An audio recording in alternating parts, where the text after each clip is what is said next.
Teachers, గురువులకు, మనల్ని పరిపాలిస్తున్నందుకు అధికారులకు మనం ఎలా లోబడి ఉంటాము ప్రియులరా? వీళ్ళందరికంటే మనం లోబడవలసిన వారు, మనము మన జీవిత కాలమందు నమ్మకముగా ఉండవలసిన వారు, మనం కృతజ్ఞత కలిగి ఉండవలసిన వారు మన ప్రభు అయిన యేసుక్రీస్తు వారు. దేవునికి స్తోత్రం. వారంటే తల్లిదండ్రులు అంటే జన్మనిచ్చారు, మనల్ని పోషించారు, పెంచారు, పెద్ద చేశారు. ఓకే, కృతజ్ఞత కలిగి ఉండాలి. అది దేవుడు చెప్పే ఆజ్ఞ. తల్లిదండ్రులకు లోబడి ఉండండి, తల్లిదండ్రులను సన్మానించండి, తల్లిదండ్రులను గౌరవించండి, వారిని ఆదరించండి, వృద్ధాప్యం నుంచి. రెండవది, గురువులకు లోబడి ఉండమంటాడు, వాళ్ళు విద్య నేర్పారు కాబట్టి. మూడవది, అధికారులు మీ మీద మిమ్మల్ని నడిపించేవారు చక్కగా లోకంలో మంచి మార్గం, వారికి లోబడి ఉండమంటారు, వారికి కృతజ్ఞత కలిగి ఉండమంటాడు. మరి ఈయన ఏం చేశాడు ప్రభువారు? మీరు చెప్పాలి. యేసుక్రీస్తు ప్రభువారు ఏం చేశాడని మనం ఆయనకు మన జీవితకాలం అంతా కృతజ్ఞత కలిగి ఉండాలంటే, ఒకటి, ఆయన మన సహాయకుడై మన ప్రతి అవసరతలు తీరుస్తున్నాడు. భౌతిక సంబంధమైన అవసరతలు తీరుస్తున్నాడు, ఆత్మ సంబంధమైన అవసరతలు తీర్చాడు. ఈ లోకానికి నరావతారిగా వచ్చాడు, సశరీరుడిగా ప్రత్యక్షమయ్యాడు. యేసయ్య ఏం చేశాడు? ఒక శరీరధారిగా ఈ లోకంలోనికి ప్రత్యక్షమైన వచ్చాడు. ఎవరి కోసం? మన కోసం. ఎందుకోసం? మనందరూ నశించిపోయాం, పాపులుగా మార్చబడ్డాం, పాపాలలో కూరుకుపోయాం. భూలోకంలో సాతానుడు, అపవాది ఈ లోకంలో మానవులను పట్టుకొని వారిని ఈడ్చుకెళ్తున్నాడు నరకానికి.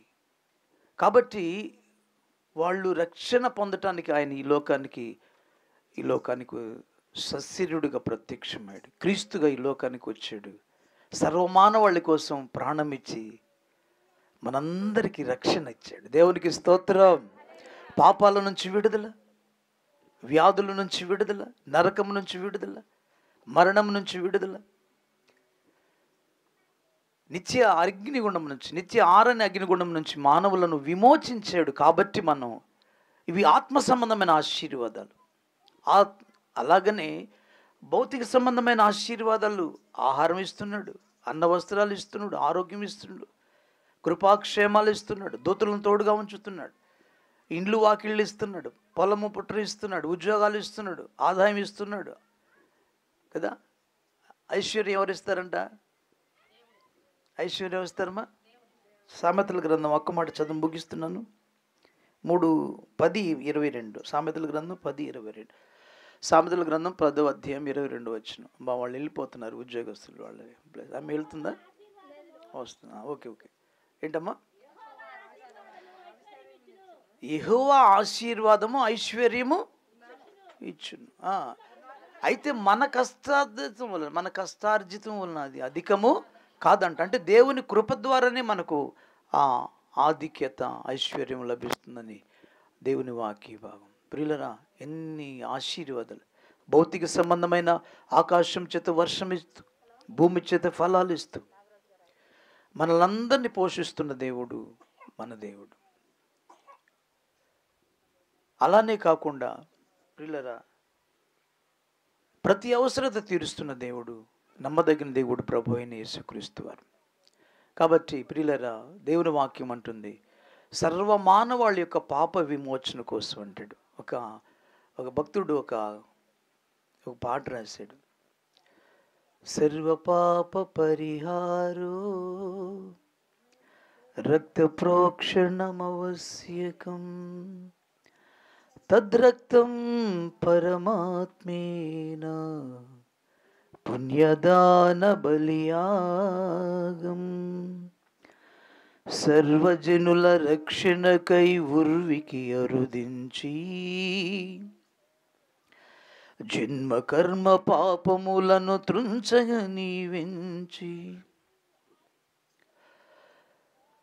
శిక్షను భరించి అక్షయతను అందించిన ప్రజాపతివి నీవే, పరమార్థం బోధించిన ప్రజాపతివి నీవే, ఆదియందు ప్రణవమై ఉన్న దేవుడా,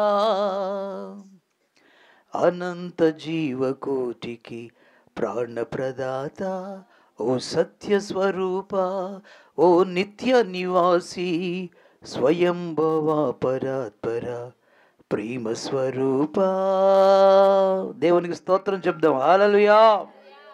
సర్వ మానవాళి యొక్క పాపములను విడిపించి వారి ప్రాణములను సాతాను చేతిలోంచి పాతాళము నుంచి విడిపించి ఆరని అగ్నిగుండము నుంచి విడిపించిన వారు, నరకయాతలు సిలువలో నీ కొరకు భరించిన వారు ప్రభు అయిన యేసు.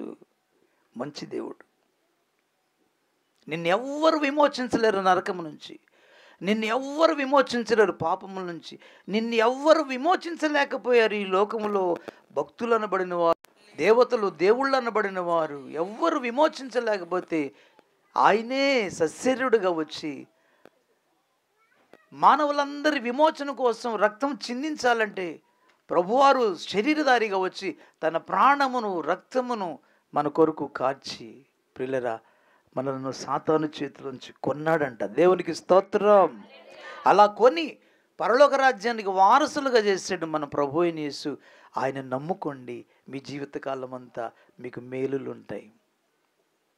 భౌతిక సంబంధమైనవి కాదు, పరలోక రాజ్యం నీ కోసం సిద్ధపరిచాడు. అయితే నమ్మి ఏం చేయాలంటే మనం ఒక్కటి చేయాలి. ఏం చేయాలి? నమ్మి ఆయన నామములో బాప్తిస్వం పొందాలి. బాప్తిస్వం తీసుకున్నప్పుడు ప్రియులరా, ప్రభువారి రక్షణ భాగ్యం మనకు అందిస్తాడు. కాబట్టి మీరు తప్పకుండా ప్రభువుని విశ్వసించండి, ప్రభు నామను రక్షణ పొందండి. తద్వారా ఇహపర సంబంధమైన ఆశీర్వాదాలు ఇస్తాడు. ప్రభు ఇవ్వగలిగిన సమర్థుడు ఆయన. ప్రియులారా, ఇంకొకటి, ఏ ఇంటిలో మనం ప్రవేశిస్తామంట ఆ ఇంటికి మనం శుభములు చెప్పాలంట.